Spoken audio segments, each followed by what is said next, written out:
So for a comfortable morning, as you take a live look at Lincoln, South 21st and L Street, our Allo communications camera, some cloud cover blocking out the sun early. Darker clouds, though, just off to the west of Lincoln. It's a live look in Aurora. You can see some of those thundering clouds as some thunderstorms are encroaching on the northern portions of Hamilton County, at times producing some heavy downpours, a little lightning. But overall, the severe threat is low, and it is producing some cooler temperatures in the lower 60s from here toward York, Wahoo, and Columbus are down to 61 degrees early today. Only expected to warm to the upper 70s and lower 80s across the area. So another cooler day for this time of the year with a northerly wind before we see the heat really crank up by the end of this week. Our hottest really heat wave we're looking at the year so far. But look at these winds. Yeah, anywhere from 5, maybe 15 miles per hour out of the north, a little bit out of the north and west with some of these showers and thunderstorms coming through. Aurora, as we were just looking just on the edge of this, we were looking north at some of these thunderstorms and a lot of lightning coming with some of them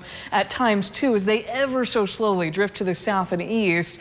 And we may see some of those as we head toward the later morning and early afternoon hours. Not producing a ton of rain unless you get caught under one of these thunderstorms directly, but you can see they're pretty small in coverage and isolated in nature. We've kind of lost some of the coverage, and we've seen kind of this overall cluster of showers and thunderstorms break apart, and there's a northerly component moving more towards South Dakota, and then we've got this area that is slowly drifting to the east throughout the later portions of the morning and afternoon. By this afternoon, showers turn out to be pretty isolated and then actually clear for this evening and tonight, and another rather comfortable morning to tomorrow. Before we talk about that heat cranking up, the heat risk looks significant starting Friday. A lot of us are in the major category, but once we go to Saturday and Sunday, it looks to get even worse. There are going to be areas of purple, especially in urban areas as you look toward Lincoln and much of southeast Nebraska. This is a look at Sunday.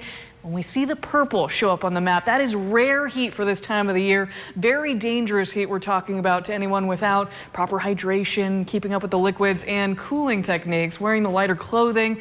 It can even be deadly. So consider canceling outdoor activities. Just don't overexert yourself for long periods of time outdoors, specifically talking about this weekend. How hot are we talking about? And when we consider this heat risk, well, our first triple-digit heat in the forecast for this year. We have not gotten past 100 degrees, and we look to do that on Friday and Saturday, coming close to records, but likely won't set new records with this heat wave through this weekend. Past Saturday, upper 90s still for Sunday, and then more thunderstorms through next week will work to cool us down to more seasonal temperatures in the 80s. All right, sounds good. Thank you, Jessica. Right now, a big